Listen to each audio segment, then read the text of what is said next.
It's time to go big. It's time to double up. Yep, we've got a double IPA from DEYA. This is Swam the Straits of Johor. Interesting title. What does it mean? Keep watching to find out.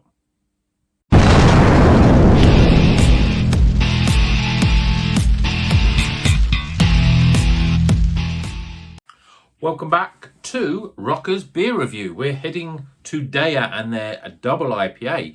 Haven't had a double IPA from DEYA. I'm sure I said that when I had did the unboxing whether I have had a double. I'm sure I've had a saturated in Citra before, or even a saturated in Nelson. I don't know if I don't think I haven't reviewed it, but this is a Swam the Straits of Johor. And as I said in the introduction, we'll find out what that actually means. But actually, I don't know anything about what it means. There's no information on the can. All I know is a heavy-hitting Southern Hemisphere showcase. Nelson, Muteka and Vic Secret. So, let's crack it open, get it in a glass, see what it's all about. ABV, well, it's 8%, of course, if it's a double IPA. You do get some double IPAs that are 8.5%, but generally speaking, 8% is the sort of 90% of the time is the sort of ABV for a double IPA. And obviously, it's got New Zealand hops, Australian hops, so it's going to be pretty good. And beer in a glass, look at it. Lovely and thick looking, thick yellow, just over 2 fingers, compacted, just off white head. But you can give it a little wobble and you can see that looks pretty damn good in a glass. Let's see what it smells like. Yeah, lots of those sort of New Zealand sort of aromas. The Nelson's really sort of jumping out here. Grape, gooseberry, kiwi fruit, melon, you know, those sort of big sort of aromas. Smells really good, real sort of fresh and a crispiness about it. There's something about, you know, these New Zealand hops where you almost get it's almost got these sort of like, you know, it's almost like summer fruits, like a sort of apples and pears, that sort of thing. It's as if they're crunched up and you're getting all that sort of that zest of, or not even zest, that crunchiness of the fruit. Smells pretty good. Let's dive in. Cheers, everyone.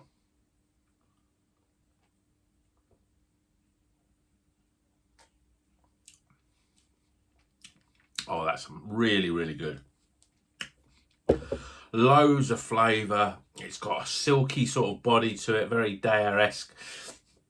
The flavour just sort of clings around your mouth. It's funny because when I look at double IPAs, I go, 8%, do I want to drink that? You know, if I'm going to have a couple of beers, do I want to be drinking 8% beers? There's no way that you can tell that 8%. There's no alcohol burn with this at all. He hasn't even got that little bit of warmth in it. It's just a really solid beer. It's got all the flavours that you want to drink. I mean, ultimately, I can see how you get a lot of people that are big fans of double IPAs. It's like, I can only drink double IPAs. And I can see how you can get addicted to them. Not because, you know, the alcohol in them, but it's just the fact that you get more flavour, you get more body, you just get more, you know, you just get more of the stuff that you want, really. It's an incredible beer. It's a really good beer. Yes, there's no doubting there's Nelson Sauvin in it. Big flavours of that. But then you're also getting, you know, the Muteka's giving that sort of real lime zest that comes through.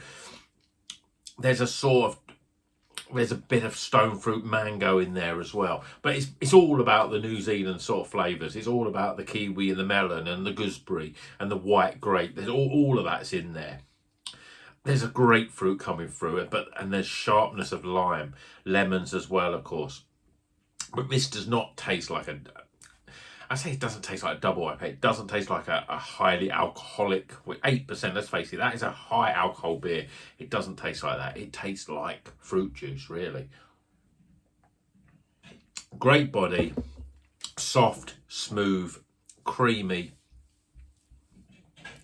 To say the only thing where, you know, it's got such a bite on it is on just slightly on the back end where you're getting such a sharpness of lime, and then you're getting that slight sharpness as well of grapefruit that sort of bangs together. And that flavour just sort of sits on the palate, and there's always quite a nice dry finish to it. It's a cracking beer, and in fact I'd go as far as say it's one of the best days I've had certainly recently. It's really good. 8%, it made me think, I should go and buy more double IPAs. Yeah, you pay a little bit more. This was $5.75, this was, which is is not bad for a double IPA, to be honest. You can pay a lot more if you want to. And it's in a big 500ml can, which is great. It's just got the great flavours on it. I do think when I've had double IPAs, New Zealand hops, it's just really well suited to them, because it got this get the body that you want, and you get that flavour that just sort of just sits and coats the sort of, you know, the back of the throat and the taste buds. Really good beer, and it's a great beer from DEYA. So I'm gonna have to keep looking at the label because I'm never gonna remember it.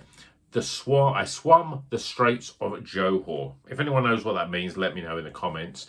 I'm sure I could go and look it up, but I've finished the video now, so I'm not going to do that. But let me know in the comments if you know what it's all about, so other people can find out. But yeah, DEYA double IPA. Have you ever had any of their saturated in series, which are all double IPAs? I'm a big fan of DEYA. Yes, they slipped out of my sort of top 3. But if they keep making beers like this, there's no reason why they won't slip back in again, because this is a really good beer. So let's get some scores.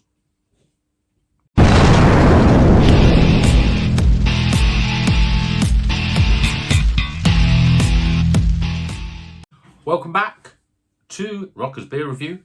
Time for those scores.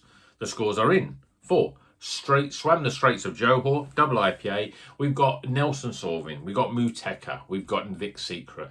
Tropical fruit with all those sort of New Zealand goodness of grape and lime and melon. Definitely a good beer. So let's go through those scores. So starting with aroma,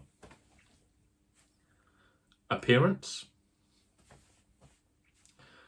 flavour, value for money,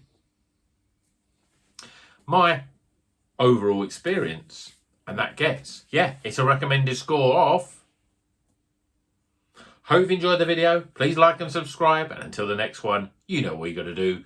Keep on rocking.